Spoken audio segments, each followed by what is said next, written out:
I've been feeling vibes all day, I've been feeling vibes all night. Let me breathe and meditate. Elevate, is that alright? It's energy. Vibes, vibes, vibes, energy. Vibes, vibes, vibes, energy. Vibes, vibes, vibes, energy. Hey, what's going on, good people? It's your girl T Hardway. And it's Michael Bahsil. Yeah, and we are the Did It for the Hood podcast. Indeed. For sure. Coming back at you with another wonderful interview as we do as per usual. We have an up-and-coming star, a rap star. Right. I was scrolling through his Instagram page, and I saw a gentleman doing some side-by-sides, freestyling and such. And I'm like, who is this guy? He's an amazing lyricist. He's an up-and-comer. He's currently residing in Dallas, Texas. Y'all give it up for Class. Peace. How are y'all amazing people doing today? We're doing phenomenal, man. We appreciate your time. The pleasure's all mine. My apologies for the whole scuffle that we had to go through a bit previously. Man, it's been a rough journey, but we made it. We finally here. Hey, man, the show must go on. Yes, Indeed. So we're going to kick it off like we always do, man. Tell us about you. Who is Professor K? My artist name is Class. I am an artist from Baton Rouge, Louisiana. Booth stand up, 225, what's going on? I am an artist residing in Texas, and I make music to help kids and youngins like me understand where we came from, recognize where we are and who we are, and realize what we can be. Okay. Just a random question. How old are you? I am 23. I turned 23 2 weeks ago. Yo, congratulations. Hey, happy belated. Yeah. Thank y'all. Appreciate it. So how did you decide music was your passion? Music has always been a main central figure, focal point in my life for about as long as I remember. I started out dancing. I was a dancer before I really got into MCing. Before the rhyme, there was rhythm. So I've been dancing since I was like 3. I really got serious when I was about like 10 or 11. And by serious, I mean just like posting videos and just recording myself, getting myself used to the camera and things of the sort. 9th grade hit, and it was a very difficult time for me. And dance seemed to it helped, but there was so many other things that was going on in my life, and I felt like it wasn't the only outlet. So I ended up started making beats as well because I just enjoyed the feeling. I enjoyed being able to get other people's reaction to be like, you made this, you did this, and all of that stuff. And then I got into rapping just out of nowhere. And I was just I just kept doing it.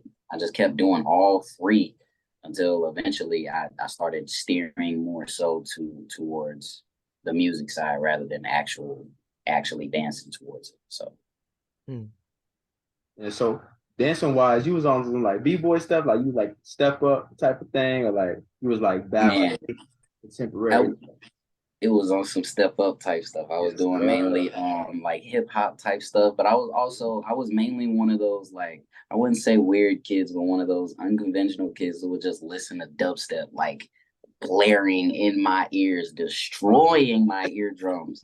My eardrums have been destroyed for like the last 6 years due to like people like Skrillex, Zomboy, Panda Eyes, and Excision, like anybody you could really think of in the EDM phase, and just people who really deal with like hefty bass. That was all me. And so it was a weird change up. So you got no eardrums. Basically not. Man, but nah, it's crazy that you mentioned EDM because I hear that influence in your music for sure, especially on that Yes Sir album. What you got? Man, yes.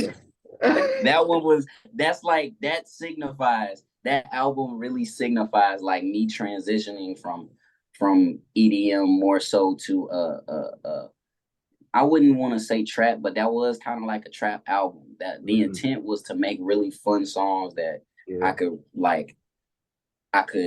hear other people like saying back and me performing, even though I don't really like that album like that, but like everybody else seems to. So maybe I gotta do another album like that. Hey Maybe. man, listen, get people. You also give the people what they want, but stay true to what you want to give as well. I respect that. For sure. Exactly. Yeah, For sure. So when you so you transitioned from dancing, you transitioned into rap. When was that moment where it was like someone came to you and was like, yo, you're dope. Like you're really dope. That's a really good question. So before rap, I was making beats. Before making beats, I was dancing.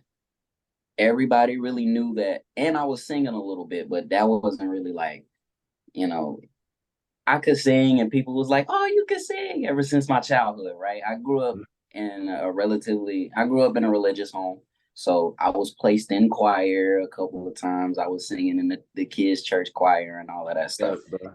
So, so you already I know.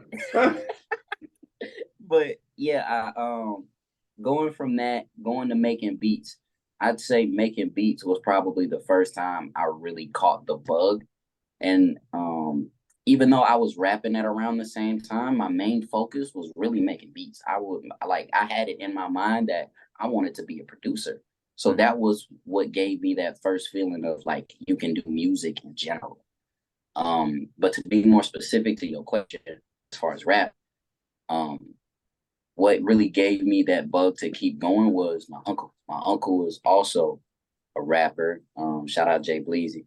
He really gave me the go as to like, you could really rap. And I was like, I can?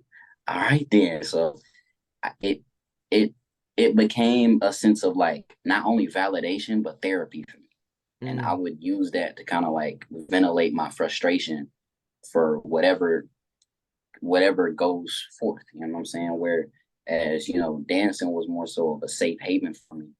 Music and making music, it became like a therapy session for me. And so I kind of just got like, it got to a point to where it was second nature to me. I can definitely hear the therapy session in your music. I was going back listening through, was it Devontae? Is that the name of y'all? Devontae? Going back listening to Devontae, and I was listening to King. I said, okay, I hear him spitting, but I hear you venting and, really, really laying out your feelings on those projects. So yes, most definitely. I try my best to keep it as connected to myself as it is connecting to other people as much as possible.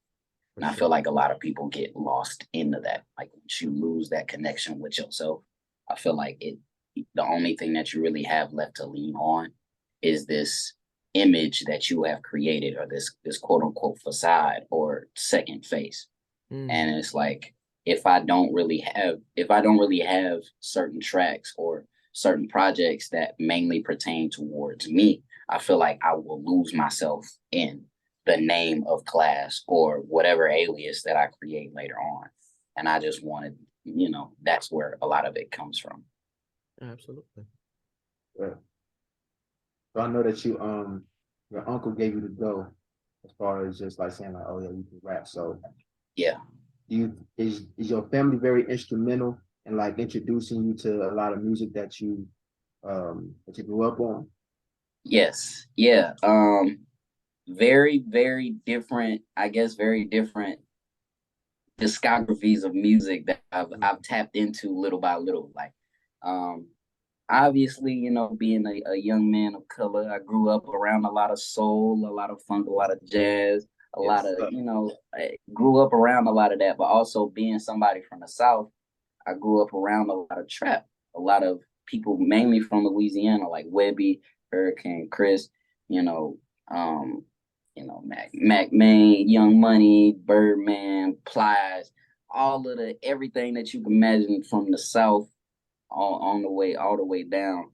I grew up around a lot of that. But my mom was very sheltering.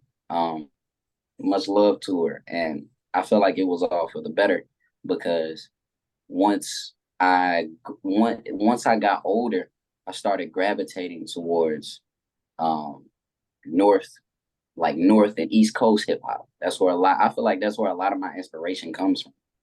And so growing up with that, growing up to listen to EDM and then listening to, you know, a little bit of opera, a little bit of boom bap, man, and you know, the 90s, 80s hip hop, like growing up and getting tidbits of kind of like everything, it really helped shape me to what I am today.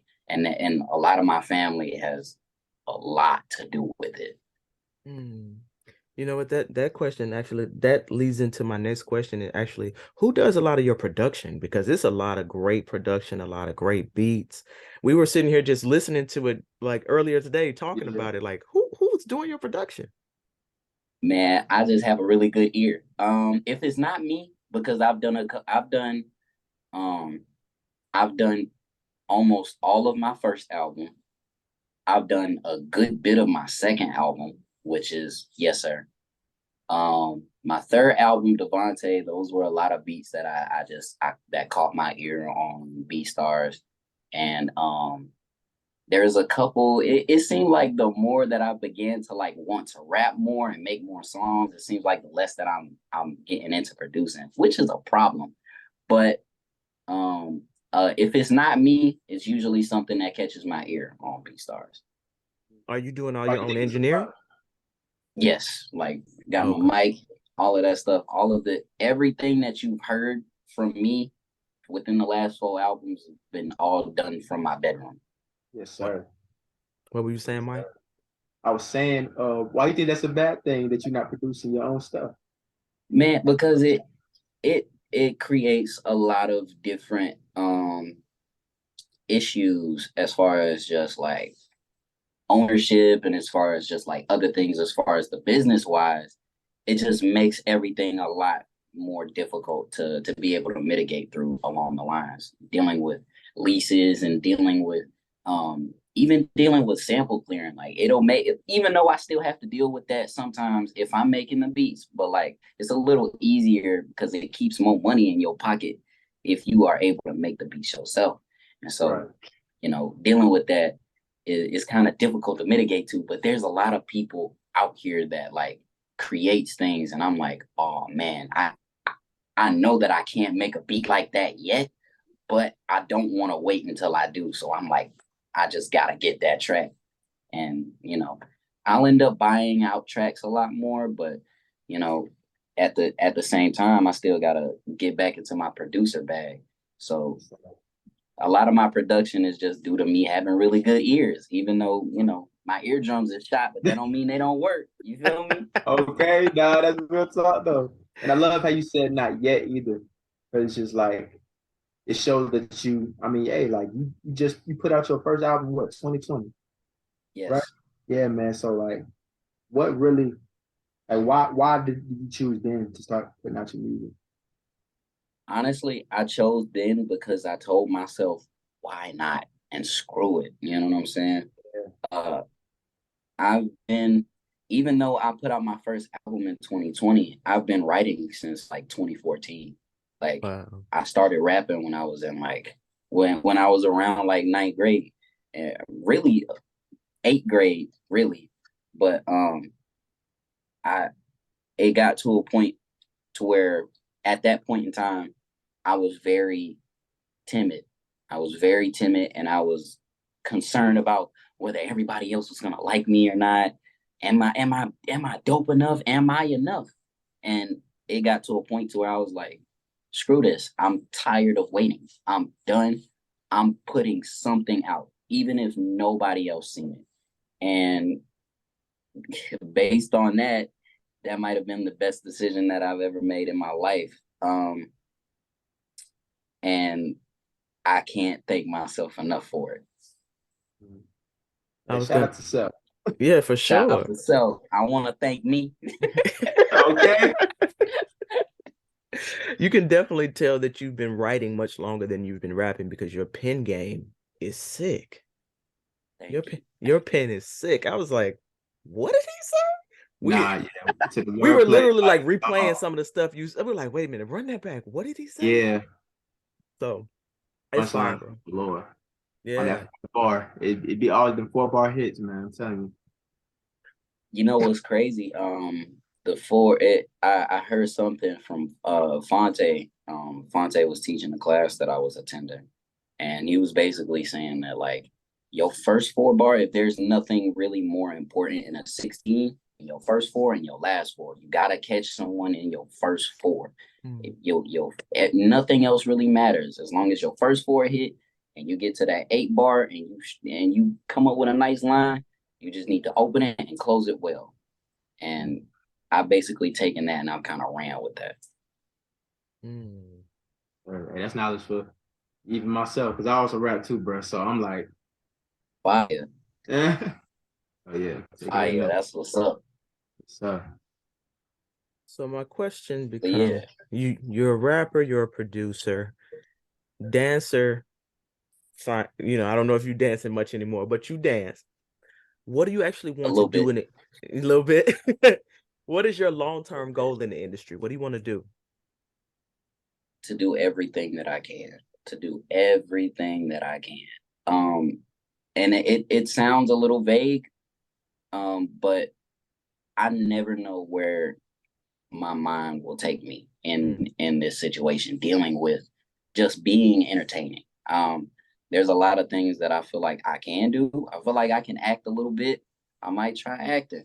But I want to be the person to where not only I don't really want to be recognized just for, oh, he can rap well, or he can sing really good, or he makes really dope beats. I want people to be able to just say that he's just a dope individual, just in general. I think of people like Will Ferrell, like Jamie Foxx, like Chance the Rapper, Childish Gambino. All these people have like had a hand in so many different industries and they're doing so well with it. And it's like, I can do that. I'm already doing half of that. So why not? Once I get to where I'm starting to get different opportunities, why not try it? Even if I fail, even if I slip up, even if something is like, oh man, that's whack. I want to at least know that I tried. Or not even tried. I want to know that I did it at least.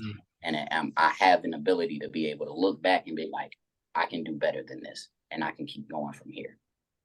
So that's really that's my goal, is to just do everything that I can. But as far as goals go, it makes me feel weird because I feel like I've done everything that I thought that I wasn't able to do. Like I told myself like I wasn't gonna be able to do a show. I've done a show. I told myself I wasn't even gonna put out music. I put out music. I thought I wasn't gonna get noticed by like larger scale industry people and even legends. And now I am. And it's like there's nothing I can't do at this point. So in this process, because we know it's not all rosy and peaches and cream. What have been some of the obstacles that you've run into? Are you pointing at yourself? Yes, I am my biggest obstacle. Other than, I wouldn't say minuscule, but other outside variables as far as just like dealing with everything by myself, because I'm mostly working by myself. I don't really have I don't have a team yet. It's building slow, but that is also a work in progress. But me battling myself and me questioning if I'm worthy of being able to do anything that I'm doing, that's really the biggest challenge for me. And I feel like anybody that really cares about what they do, that at least has to be some sort of afterthought. At least when it comes down to you putting yourself out there. Because even though you can put something out there and you'll be like, oh man, I don't care about what nobody says. It's still gonna be out there and people are gonna see it. And people are gonna critique it, people are gonna criticize it. Some of it is constructive, others aren't. And a lot of, just because people are constructive and deconstructive, it doesn't mean that what they're saying isn't true or it doesn't have truth to it. Because truth, even though truth is perspective, it's still a truth that you can take and you can evolve and grow with it, whether they're doing it in a way that tears you down or it can build you up. It's just a matter of what you take from it. So me taking in all of the information that I can now, it's like before then I was just making preconceived notions that weren't even made or wasn't even vocalized by other people. I was just assuming. So now it's just like I'm just taking all the information in and I'm getting in my own head. So that's a constant battle that I have to deal with constantly. But do you think that's like a normal plight of an artist? Do you think that's a normal plight? I wouldn't say normal, because I feel like everyone handles it differently. Okay. I feel like the normality of it is based on also your perspective on it. I can't look at the next person because someone else can feel completely different from me and be like, nah, I'm the hardest dude out here. I can't nobody tell me nothing. And that could work for like 5 years. But then something happens and they plummet. Then they like, oh man, whatever is the case. Or you can have somebody that's like ground level and has so much determination to where they don't even think about it and they're just shooting up from the bottom. And so it's like me, I know that the way that I deal with people and the way that I perceive people, it's harder for me because I tend to care a lot about what people say. I'm beginning to care a little bit less, well, not about people, but care more about myself and pour more into my own cup rather than looking for everybody else's to give me what I think I deserve to receive. That approval, if that makes sense. That approval to a certain extent. Yeah, I'm trying my best to not seek validation anymore. And it's beginning to work. And I'm beginning to just not care about other people's negative opinions and opinions that aren't going to benefit me or construct me to be better. And that's just how I deal with life in general now. Hey bro, you already on your way though. I kid you not. We're doing the thing. You're doing it well. Thank you. You spoke briefly about your upbringing. And I wanted to ask, because you had it was a few different bars that I've listened to, and you alluded to some stuff about spirituality. I was going to ask you, what space or role does spirituality play in your music or in your process in general, your life? I feel like everything that I do, it's not coming from me. It comes through me. I feel like I'm just a vessel. Yeah, I'm just a vessel, and I'm just here to speak my peace and bring peace. For the sake of not only myself, but everyone that is around me. And I feel like I can't really do any of this without the big man, you know what I'm saying? And that's just something that I have to take with me and keep in consideration and make sure that everything that I'm doing, am I doing it for the sake of my ego, or am I doing it for the sake of what's being or where it's coming from, or the source? And I always try to leave tidbits of the source within. I leave tidbits of the source within my pen in order to let people know that I'm still like, this still resonates with me. And yeah, that's why you get Bible bars from me, you get God bars from me, you get me. I battle a lot of demons. We all do. And exactly. And I want to be a physical representation of that. Of being able to deal with that fight and still keep going strong. And that just goes to show anybody's strength, because this world sucks. I hate to say it. I love the people in it. I love what we can do. I love what brings us together. I love what keeps us together. I love what makes us stronger. But I don't like what is able to tear us apart. I don't like what can keep us separated, or at least tolerable of each other. I feel like that is what at least matters, because you don't have to like or dislike anybody, but why would you move in a manner to where you simply just cannot, like, that person cannot be on the same living plane as you? Like, that doesn't make sense to me, because we don't have any control over what goes on past the life that we live. You know what I'm saying?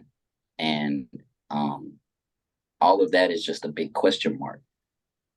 So that I have to keep that in mind whenever I'm talking about certain things, because I don't really want to be the person that's talking about,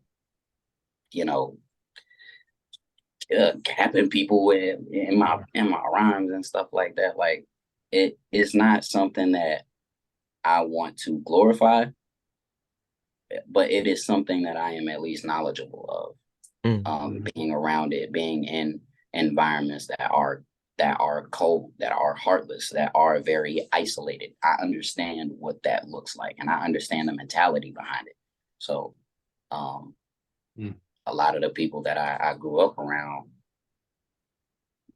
boom, bam, boom, bam. And those, even though they are, involved with that, they taught me to deter from that, and to not become like them, and to not have to go through the same things that they went through, simply because we all stayed within the same place, and we came up basically in the same arena. And so, having that, and having quote unquote role models like that, it definitely helps as well. Helps me to write, and helps me to keep me grounded and keep me elevated at the same time. And that was powerful. That's a dog. Thank you. Powerful words, bro. And to that, like, just in the way of just learning from people in your environment specifically. I know that you, in your music, you know what I'm saying? I mean, your name is Class, you know what I'm saying? So to a certain extent, that was class, and that was a teaching moment for you. Yes. As well. And so, like, within your music, you feel like that's like the main goal, to kind of create the atmosphere of like it's a classroom. Yes, that's the whole aspect of, well, I'm not gonna say that's the whole aspect. That's like the main thing that I want people to get from what my name represents. And that's just how I view life. Life is it's a learning and teaching experience. You go through things, you deal with things, and you are able to teach not only yourself but other people different things that can help better them for life. That's the purpose of how school was created. Just a bunch of people who had information, and they shared it with each other, and they became not only students but teachers. That's why I am the student and the teacher. Henceforth, I am Class, just in general. And that's what I want people to be able to do within my music. Take what I learn, take what I'm able to teach, and hopefully they could be able to do the same. Well, on that note, no, I'm joking. So Class, I don't know if did I ask this question? How did you come up with the name Class? Man, y'all are gonna dislike me, but the way that I came up with the name, I felt like it was I wouldn't say it wasn't like stupid or anything, but it was something that I felt like it was a placeholder name. And cause when I started dancing, there was an app specifically for dancers. It was basically like Instagram for dancers. So when I first got on that app, I went by dancer_classified. So I used that name for a little bit. I couldn't get back into the account when I switched phones. So I got back into it, created a new account, and I just went by classified. And then I used a K instead of a C because I'm cool. You feel me? So Right. That part. Let them know. So, I went by that, and that also became my music producer name. And when I was on another app / website that was also like Instagram for producers called Audio Tool, I went by classified on there. But whenever I would collaborate with people, how people would give you like short names, they called me Class, and I was like, that just rings better than classified. And then I looked up classified, and other people was using the name, and I was like, man, I'm gonna just call myself Class, but I'm gonna put a V instead of the A because I'm cool. You feel me? So right. I did that, went by Class, and that it stuck. But then for a long time, I was like, why am I calling myself Class? So when I really started picking up rapping, and I was like, I'm gonna start rapping for real. I started using a lot of like professors, the Class. I started using a lot of those flips, and I was like, I like this. I feel like this might be working with something. So I decided to sit down with myself, and I'm like, why would I call myself Class? What about my life? What about my viewpoint of life, my perspective of my life? What pertains to the professor and Class and all of this stuff? And so it's the entire life. I came, yeah. So it was weird to be able to do something like that. I don't usually do things like that, I guess. I kind of move. I'm always moving. I'm always moving in some way, shape, form, or fashion, or I at least hope I do. And so I don't sit down or really think about like myself in that manner. You know what I'm saying? And so that's how Class came along. But you know what? It makes perfect sense if you're rapping and the things that you speak about, using yourself as a vessel is divinely inspired. It makes perfect sense. Yes. Yes. And it's like life is a very, very good teacher. Death is as well. And learning from life, learning from death, what you can learn from death and life, it's equally as heartbreaking as it is joyful. And no matter what, either way, they're both learning experiences that I feel like everybody is going to have to learn at some point. Because if it's not going to be somebody around you, somebody that you care about, your favorite celebrity, your dog, your cat, goldfish, it's going to be you. And somebody else is going to have to learn that lesson. So why not take what you have now, take what you're going to have, and make all of those things that you want to have, that you feel like you deserve to have, and make that something that you want to leave behind, if that makes sense. Yes, sir. That's what I feel like, are here for. We learn so that we could be able to teach and move on. And then hopefully they will be able to learn something.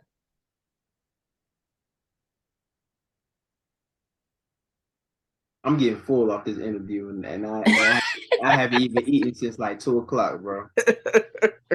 Hey man, I appreciate that, man. I really appreciate that. Oh, thank you. Word, dog. So, we talked about it a little bit. You talked about your musical influences, since you've been influenced in all different ways. Specifically, when I heard you, you reminded me of Pusha T, just because of your tone and your delivery. You reminded me of him immediately. I was like, oh, wait a minute. Is he one of your influences, or who are your influences? Okay, so to answer your question, that was like the main question that like I had to really think about. I was thinking about it while driving. I was like, man, I do sound like I'm inspired by Pusha T for real. And I'm like, it makes perfect sense, because it's like when it came down to the bars, when it came down to the cadence, the delivery, and kind of just how I carry myself, I never thought of T. but I'm gonna say no. Okay. Because I just never really like Pusha T never really was on my quote unquote radar. Mm-hmm. Really my main influences is like um top 5 off the bat. Tech Nine, Okay. Eminem, Kendrick, Cole. I was a big Logic fan back in like 2014. I don't know about now, but I get it, bro. hey, you understand? But yeah, um, mainly just like people that's I guess within my age group, if that makes sense. No, for sure. Even though they all pushing like 30 and 40. Okay. And I was just gonna look say like Eminem is not in your 21. age group. Yeah. But and Tyler the Creator. Oh, I would man. say they just really inspired me pen wise to be able to just say I don't care. Mhm. And they kind of gave a voice to my mental struggle. I was in a very dark place when I first started rapping. And my raps reflected that. I was not, I wasn't on the same tip that I was like that I am now. And it was quite a sight to see. I still have my Google Notes because I used to write on my computer. Uh, man, I used to write raps about obscene things that I really knew nothing about. My goodness, if you could take my discography as far as like my Google Notes from back then and compare it to what it is now, polar opposites. Like it looked like I went through insane asylum treatment. It sounded like I went through rehab. Like it sounds like I went through a whole 12-step program lyrically and like message wise. That's the Eminem And phase. yeah, like the Eminem phase, the Tech Nine KOD phase, like Come on. Tyler the Creator on Wolf. Yeah. Oh, I was listening to Wolf the other day. Oh, Man, bruh, what? wild. Wild though. But like you said, it gave your thoughts a voice. And I feel like that's also what you carry within your music as well. Yeah. I wanted to just instill shock value. Mm. Back then. Bring it back. Bring it Man. back. You said bring it back. Please bring it back. Because I'm gonna be honest, Hey, ain't nobody rapping like that no more. that's what I got battle rap for. See, look, battle rap is a completely different story. All right. Look, battle rap is a completely different story. Where I feel like whereas like my pen is my pen as far as like the things that I want to talk about, the booth, that's like my therapy session, and that's where I go to have fun, I go to be positive, I go to do all of this stuff. But me, I am also competitive, so it's like I have gun bars. Don't get me wrong. Okay. The Listen. professor has gun bars, but Professor man, K with a K. man, what? So yeah, I actually am delving into battle rap actually.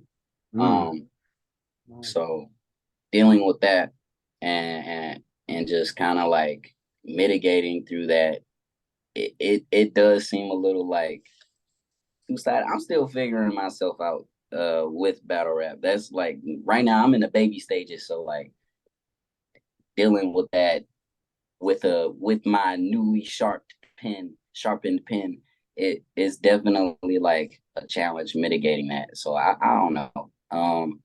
Being clever and being competitive and just like going at somebody else's head, it's a rush. It's definitely a rush. But you know, man. But my influences, to go back to the question, my influences really it it it it put me with a it gave me a dark start. And I felt like I gained a lot of knowledge, a lot of light, and just being surrounded by dope people. That really helped me to hone the lighter side, so to speak. Okay. So you've been in the game. You're starting the beginning of your career. What is something that you wish you knew before you began? I wish I knew my worth earlier. Come on now. I wish I knew my worth. Not even knew. I wish I recognized my worth earlier and recognized it for the sake of me seeing it in myself rather me getting it from other people. Even though a good thing about, I guess, seeking validation is it really puts you in an overdrive. And it helps you to, not in a healthy way, but to help you fall in love with what you do. If I didn't have that validation, or if I didn't seek that validation back then, I wouldn't be as dope as I am now. Because when I was seeking validation, I was doing everything every day. Like I would make videos. Even though they was like 1 minute videos, I would make at least 2 1-minute videos a day. And then I would practice dancing for 2 hours, like after school. It got to a point where I didn't even focus on school anymore. I would do my homework, put my speaker right next to me, set up a playlist, dance for like 2 hours, and I would upset my parents because I was upstairs and my dad was downstairs and I was a floor below, and they can literally hear me gliding and sliding on their roof, and they had to tell me to stop. And then if it wasn't for that, I wouldn't be on my computer for like 2 hours making 2 beats a day, and just like learning how to make music, how to structure beats, and how to make beats that people thought were dope, and all of that stuff. All of that was for the sake of validation, and that it took my pain and made me put it into practice. I put my pain into practice, and now it's like second nature for me, and I just love what I do, and I'm just creating, and I can do whatever the heck I want to do, and I know that I can be able to make it sound dope, and I can also make it sound like me. So, well, I think this is the perfect place for a break. Yes. So we have a new segment that we've been working on, and it's called the Bars Only segment. And so we're gonna pull the song that you sent over to us. We're gonna play the song, and after we get done playing the song, you break it down for us. Tell us where you were, tell us what your process was, and so on and so forth. Yes. Okay. Did It For The Hood podcast presents Bars Only, featuring real artists telling real stories through that real music. Let's go.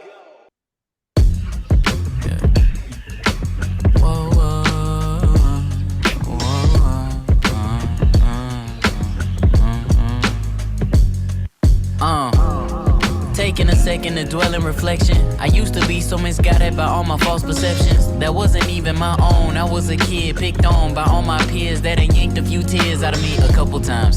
I had some problems at home that we lost a couple times. I was so sad and alone. I had my brothers and mother, but then my dad came along, and I went with him to finish school to find a passion and grow. Almost had no friends, and I was treated like an outcast, dancing and making beats to see if the passion could outlast depression. Even then, repression made me hate the people who overlooked me, and I placed it on the paper. Sadness turned into anger. Typical story. All I wanted was the money, fame, revenge, and the glory, until I shifted to a new light and saw my reflection and started adding value into these lessons. And I hope you find some ease in the struggle. I believe in you, so I can see you got something to do. Hope you find some peace and some loving, cause you need just enough for you to keep up with something to lose. Following your dreams is the toughest, it ain't easy when cutting all the strings that be tugging on you. But you know I believe and I trust you, and I see what it's come to. I believe you got something to prove. Yeah, yeah. Yeah, yeah. Yeah, yeah.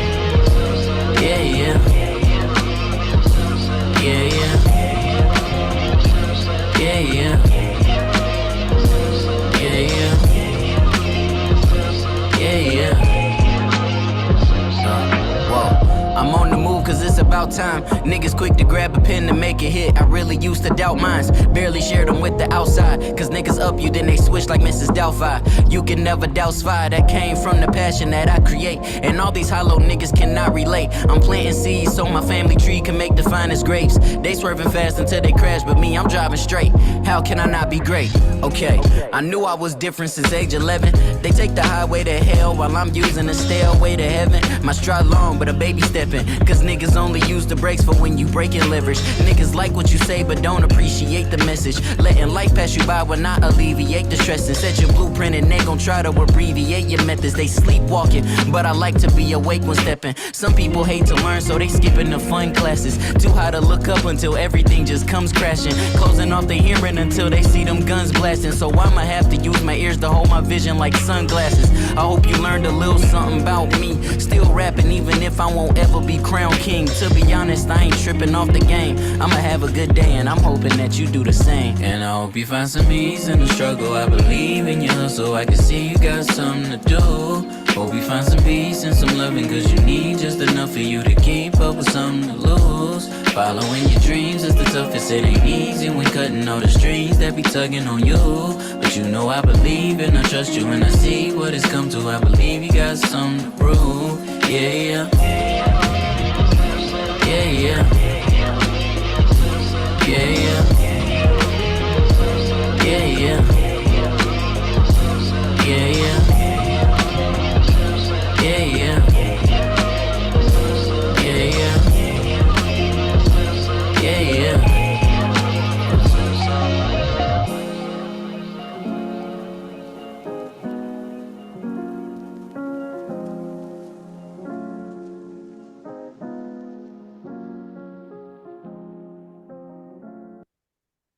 All right now.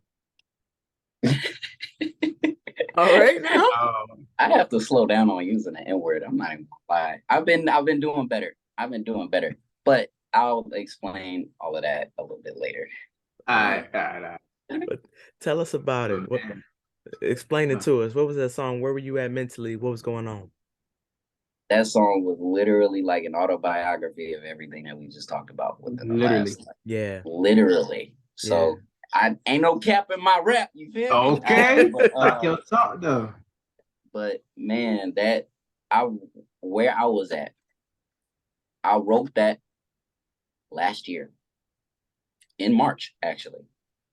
I was in the middle of no, this was after I dropped King. So I dropped King December of last year, I think. So this was a little bit afterwards. As far as the EP goes, because I kind of have to explain, I guess, the entirety of the project and how it pertains to the songs. So I called the project the Rejects because these songs were supposed to be either on Devontae or on King. So all of these songs were made all of those songs from Devontae all the way up to King were made within that process of putting them out. So I knew that these songs fit neither one of what I wanted for either albums, because Devontae was more so an R&B album. It was a personal story-driven based album, but King was more so of a staple piece. It was basically me like puffing out my chest and like having some songs to perform. Those were my performance songs that I've actually been performing. And the Rejects, the songs that's on the Rejects, they didn't fit neither one, but I loved these songs. Like I adored the production on it. I adored what the ideas, and I was like, let me make this pertain to me.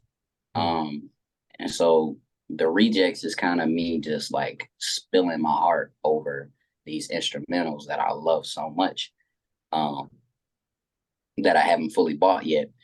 But, you know, I just wanted to like pour my heart into it. Something to Prove was basically me saying, not only do I have something to prove to myself, but I hope that everyone else is able to feel the same way and understand that we in this together. And so if I got something to prove, you got to have something to prove too, not only to me, but to yourself as well, which is why I gave an autobiography of myself and kind of where my head was at.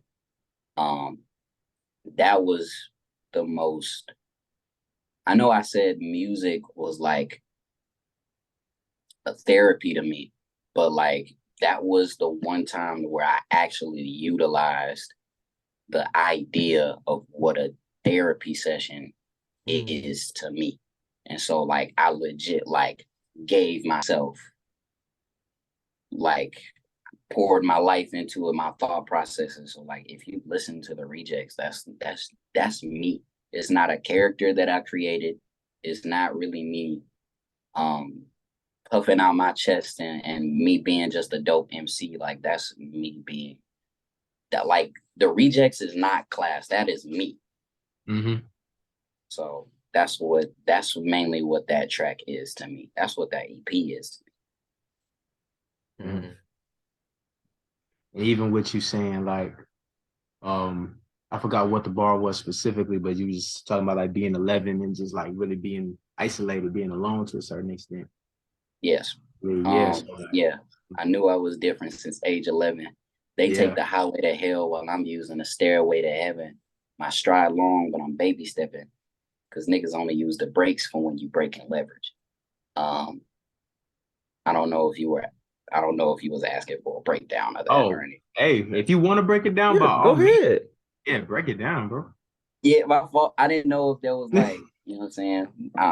You good. It's weird, but yeah, but that man, my goodness, that I was talking. I ain't even gonna lie. I was talking in the second verse, but for that part specifically, that was definitely like I can go back and I can see a little bit of everything that transpired from age 11 up until when I really started getting down to business with this music stuff. So, you know, when I was in like middle school, early high school, I was picked on a lot. And more so than that, I was not necessarily like bullied. I was outcasted. And I felt like I was living in a shadow. I went to school with some family. They were really popular. But I felt like nobody really knew or cared about me where I was at because I stayed in Mississippi when I was in like 9th grade. So it was me moving to a completely different place, me adjusting, trying to get used to a completely different level of parenting because my mom and my dad are separated. So I went to go live from being with my mom, who was kind of sheltered, kind of strict, to me being with my dad, who was a little more lenient, but he's still like militaristic because my dad is in the armed forces. But he was pretty lenient, and so it kind of just like I was more open to other people and peers that's around me, but I never really was like my surroundings, so it was difficult adjusting, and I got outcasted for it because I didn't put myself out there as really anything.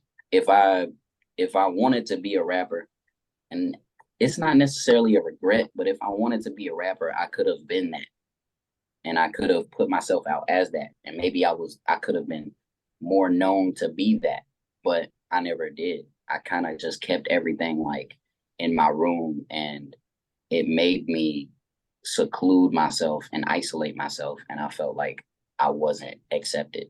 So I kind of shut everybody out. I was mad at the world, and that's where everything kind of transpired. But you know, now I'm starting to see and visualize people that are only trying to stop what they're doing and not stop themselves moving forward, but people kind of trying to jump on a bandwagon, which is why people, they only gonna hit the brakes until you break and leverage. You know what I'm saying? And so everything else, as far as the bar breakdown and that aspect, is kind of just like on the nose. Some wordplay in there, but like everything else was kind of just, it's in your face. I try not to be super like Lupe Fiasco, you know, not like intricate like that. I can, but it's like I try to keep everything as like vague but interesting as possible. Yeah. Doubtfire, Thousand Fire, boy. That jump. Yeah. Oh, when you said that, when I first heard that, I was like, I don't know this guy, but I want to know him. Right. Because how you go from Doubtfire to Thousand, bro? Hey. I wrote that one. I was like, I don't know how this gonna work. I can make it work with my accent a little bit, but I was like, all right, I see what I was doing. Yeah. I be feeling myself low key sometimes, man. Bro, but I feel like everybody that has a dope pen, if you can't look at your bars and be like, I did that. Can't be touched at this point. At this point, I felt like I couldn't be touched. You know what I'm saying? Man, but they not ready for the bars that's about to come forth. That's a little thing, but man, they not ready for that. But yeah, man, that's what that track is about. That track is an autobiography. It's a therapy session for me, and it's basically me using myself as a motivational speaker to myself and to other people. Well, class, you're an amazing artist. We look forward to seeing what you do in the future. Yes, My last question for you is, what are your words to live by? What is your personal motto?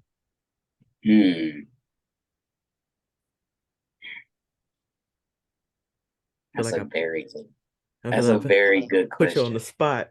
Yeah. My words to live by for me? Yeah.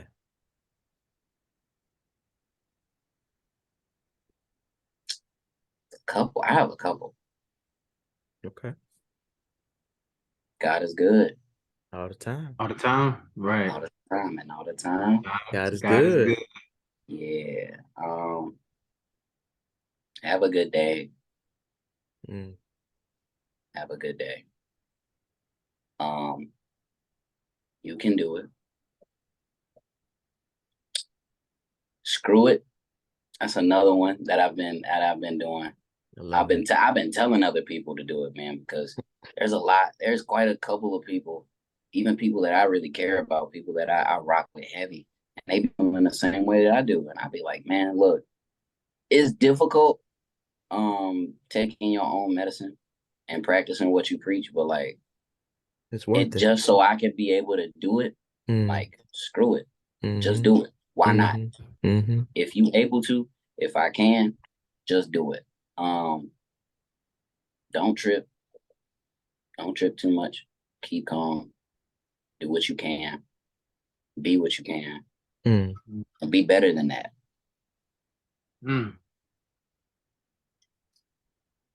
There's probably a lot more, but I'm gonna just leave it at that. Hey man, gems. Dropping them. Mic dropped. I would drop my mic, but my mic stands connected to it, and there's a lot of money, and I don't we understand. Okay. We don't mess up the church's money. We protect the money. Amen. Indeed.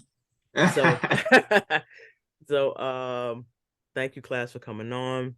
We're gonna end this thing out with wise words from T. Hardaway. That would be me. I am T. Hardaway. So my wise words for today are we talked a lot about being a vessel today. And in being a vessel, you have to understand that your assignment on this earth is not only going to bless you, but it's going to bless someone else. So you have to step out of the way of your fears in order to execute your assignment, because someone else is waiting for you to bless their life with your gift. I'm T. Hardaway. And I'm Michael Bahsil. And we are the Did It for the Hood podcast. Indeed. Indubitably.